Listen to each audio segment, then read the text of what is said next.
ಸಹೃದಯರೆಲ್ಲರಿಗೂ ನಮಸ್ಕಾರ. ನಮ್ಮ ವಿಭಾವ ಯೂಟ್ಯೂಬ್ ಚಾನಲ್ಗೆ ತಮ್ಮೆಲ್ಲರೂ ಕೂಡ ಸ್ವಾಗತ.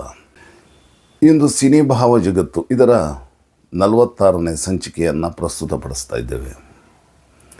ಈ ದಿನದ ಗೀತೆ ದೂರದ ಬೆಟ್ಟ ಅಂತ ಹೇಳುವಂತಹ ಒಂದು ಸಿನಿಮಾದ್ದು.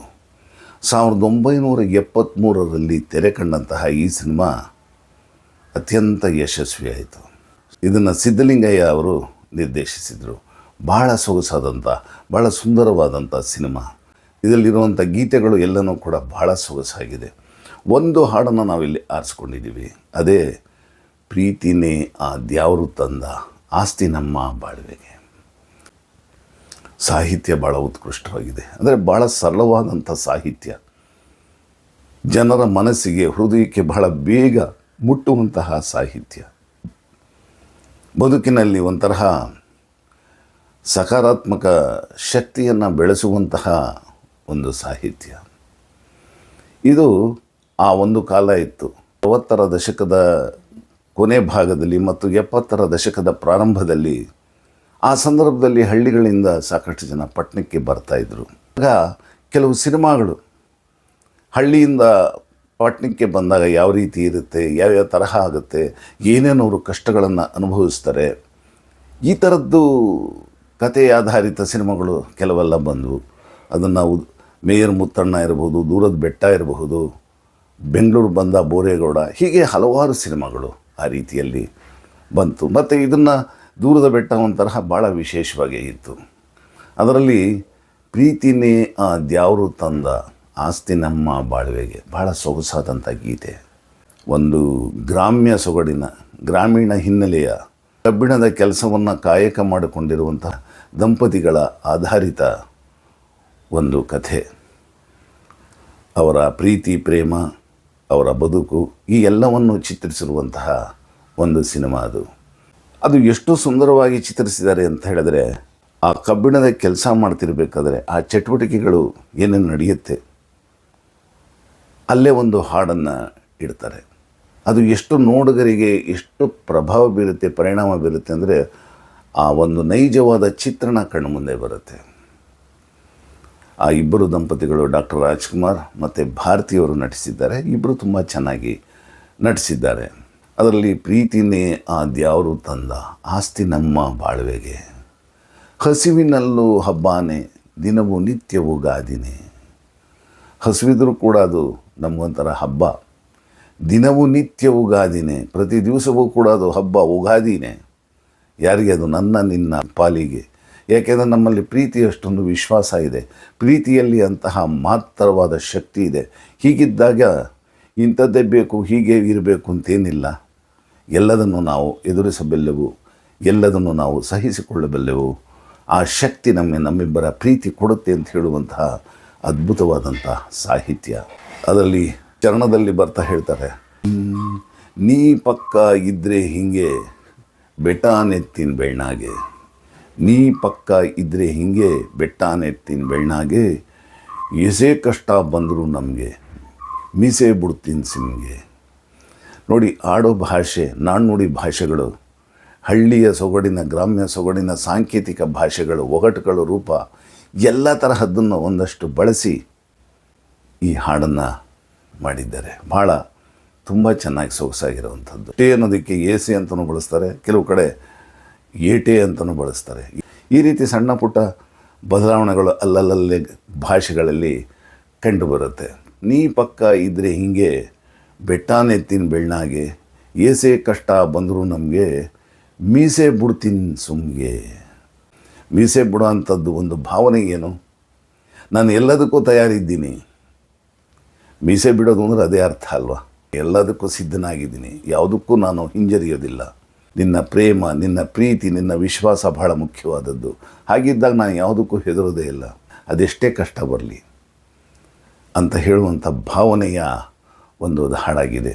ಕೆಲವರು ಅದನ್ನು ಈಸೆ ಬಿಡ್ತೀನಿ ಅಂತಲೂ, ಹೀಗಿದೆ ಅಂತಲೂ ಅಂತಾರೆ. ಆದರೆ ಅದರಲ್ಲಿರೋದು ಮೀಸೆ ಬಿಡ್ತೀನಿ ಅಂತ. ಈಸೆ ಬಿಡ್ತೀನಿ ಅಂತಂದು ಹೇಳಿದ್ರು ಕೂಡ ಅದಕ್ಕೂ ಅರ್ಥ ಇದೆ. ದಾಸರ ಪದದಲ್ಲಿ ಇದೆಯಲ್ಲ, ಈಸಬೇಕು ಇದ್ದು ಜಯಿಸಬೇಕು, ಅಂದರೆ ಎಷ್ಟೇ ಕಷ್ಟ ಬಂದರೂ ಕೂಡ ನಾನು ಈಜು ಬಿಡ್ತೀನಿ ಅಂತ ಹೇಳುವಂತಹ ಭಾವನೆ.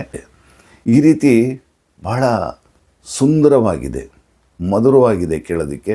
ಮತ್ತು ಗ್ರಾಮ್ಯ ಸೊಗಡಿನ ಹಿನ್ನೆಲೆ ನಮಗೆ ಗೊತ್ತಾಗತ್ತೆ, ಅವರ ಭಾವನೆಗಳು ಗೊತ್ತಾಗತ್ತೆ, ಮತ್ತು ಅವರ ಪ್ರೀತಿ ಪ್ರೇಮ ಯಾವ ರೀತಿ ಅನ್ನೋದು ಬಹಳ ಬೇಗ ಆ ಒಂದು ಚಿತ್ರಣದಲ್ಲಿ, ಹಾಡಿನಲ್ಲಿ ಗೊತ್ತಾಗತ್ತೆ. ಸಂಗೀತ ನಿರ್ದೇಶನ ಮಾಡಿರೋದು ಜಿ ಕೆ ವೆಂಕಟೇಶ್ ಅವರು ಆ ಒಂದು ಎನ್ವಿರಾನ್ಮೆಂಟ್ ಏನಿದೆ, ಆ ಒಂದು ಪರಿಸರ, ಅಂದರೆ ಕಬ್ಬಿಣದ ಕೆಲಸ ಮಾಡುವಂತಹ ಆ ಸಂದರ್ಭದಲ್ಲಿ ಯಾವ್ಯಾವ ತರಹ ಇರುತ್ತೆ, ಆ ಕಬ್ಬಿಣ ಚೆಚ್ಬೇಕಾದ್ರೆ ಬರುವಂಥ ಸಪ್ಪಳ ಇರ್ಬೋದು, ಆ ಬೆಂಕಿ ಉರಿ ಬರ್ತಾ ಇರುತ್ತೆ, ಬೇರೆ ಬೇರೆ ಥರದ ಲೋಹಗಳ ಶಬ್ದಗಳಿರುತ್ತೆ. ಈ ರೀತಿ ಆ ಒಂದು ಎನ್ವಿರಾನ್ಮೆಂಟಿಗೆ ತಕ್ಕ ಹಾಗೆ, ಪರಿಸರಕ್ಕೆ ತಕ್ಕ ಹಾಗೆ ಸಂಗೀತದಲ್ಲಿ ಮಾಡಿರುವಂತಹ ಯಾವುದು ಹಾಡಿದೆ ಅದರಲ್ಲಿ ಆ ಶಬ್ದಗಳನ್ನು ಬಳಸ್ಕೊಂಡು ತುಂಬ ಚೆಂದ ಕಾಣಿಸಿದ್ದಾರೆ ಹಾಡಿಗೆ. ಸಿನಿಮಾ ನೋಡೋದೇ ಬೇಡ, ಹಾಡನ್ನು ಒಂದು ಕೇಳ್ತಾ ಇದ್ದೀನಿ, ನೋಡಿಬಿಟ್ರೆ ಇಡೀ ಸಿನಿಮಾ ಏನು ಅಂಥೇಳಿ ನಮಗೆ ಒಂದು ಕಲ್ಪನೆ ಬಂದ್ಬಿಡುತ್ತೆ. ಅಷ್ಟು ಸುಂದರವಾಗಿ ಚಿತ್ರಣ ಆಗಿದೆ, ಸುಂದರವಾದ ಹಾಡಾಗಿದೆ.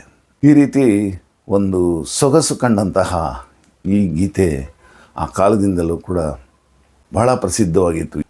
ಎಲ್ಲ ಆರ್ಕೆಸ್ಟ್ರಾಗಳಲ್ಲಿ, ಬೇರೆ ಬೇರೆ ಸಮಾರಂಭಗಳಲ್ಲಿ ಈ ಗೀತೆಯನ್ನು ಹಾಡ್ತಾಯಿದ್ರು. ಮತ್ತು ಇದು ಒಂದು ರೀತಿ ಸಂದೇಶ ಕೊಡುವಂಥದ್ದು ಆಗಿದೆ. ಇದು ಎಷ್ಟೇ ಜೀವನದಲ್ಲಿ ಕಷ್ಟ ಬರಲಿ, ನಮ್ಮ ವಿಶ್ವಾಸ, ಪ್ರೀತಿ, ಪ್ರೇಮ ಬಹಳ ಮುಖ್ಯವಾದ್ದು ಅಂತ ಹೇಳುವಂತಹ ಸರಳ ಸಾಹಿತ್ಯದ, ಜನಸಾಮಾನ್ಯರನ್ನು ತಲುಪುವಂತಹ ಸಾಹಿತ್ಯ ಇದು. ಯಾವ ಇಂಗ್ಲೀಷ್ ಪ್ರೇಮ ಕಥೆಗಳಿಗೂ, ಯಾವ ಇಂಗ್ಲೀಷ್ ಪ್ರೇಮದ ಕವಿತೆಗಳಿಗೂ ಇದು ಖಂಡಿತ ಕಡಿಮೆ ಇಲ್ಲ. ಗೀತೆಯನ್ನು ಈಗ ಕೇಳೋಣ ಅಲ್ವಾ?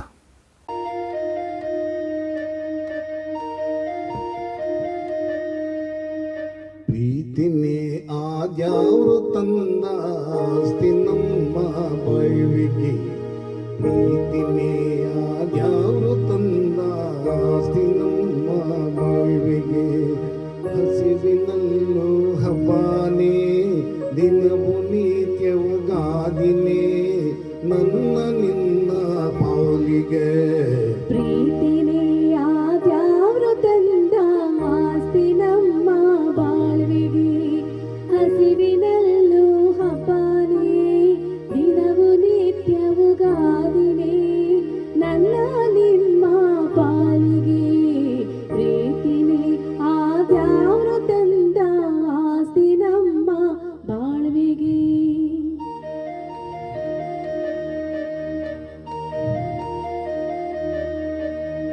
ನೀ ಪಕ್ಕ ಇದ್ರೆ ಹಿಂಗೆ ಬೆಟ್ಟ ನೆತ್ತಿನ ಬೆಳ್ಳಾಗೆ, ನೀ ಪಕ್ಕ ಇದ್ರೆ ಹಿಂಗೆ ಬೆಟ್ಟ ನೆತ್ತಿನ ಬೆಳ್ಳಾಗೆ. ಏಟೇ ಕಷ್ಟ ಬಂದ್ರು ನಮ್ಗೆ ಗೌರ, ಏಟೇ ಕಷ್ಟ ಬಂದ್ರು ನಮ್ಗೆ, ಮೀಸೆ ಬಿಡ್ತೀನಿ ಸುಮ್ಗೆ. ಪ್ರೀತಿನೇ ಆದ್ಯಾವ್ರು ತಂದ ಆಸ್ತಿ ನಮ್ಮ ಬಾಳ್ವಿಗೆ, ಹಸಿವಿನಲ್ಲೂ ಹಬ್ಬನೇ, ದಿನವು ನಿತ್ಯವು ಗಾದಿನೇ, ನನ್ನ ನಿಮ್ಮ ಪಾಲಿಗೆ. ಪ್ರೀತಿನೇ ಆದ್ಯಾವ್ರು ತಂದ ಆಸ್ತಿ ನಮ್ಮ ಬಾಳ್ವಿಗೆ. ಅಷ್ಟು ಮಧುರವಾಗಿ ಪಿ ವಿ ಶ್ರೀನಿವಾಸ್ ಅವರು ಮತ್ತು ಪಿ ಸುಶೀಲಾ ಅವರು ಹಾಡಿದ್ದಾರೆ. ಆ ಗೀತೆಗೆ, ಸಾಹಿತ್ಯಕ್ಕೆ, ಸಂಗೀತಕ್ಕೆ ಒಂದು ಜೀವವನ್ನು ತುಂಬಿದ್ದಾರೆ.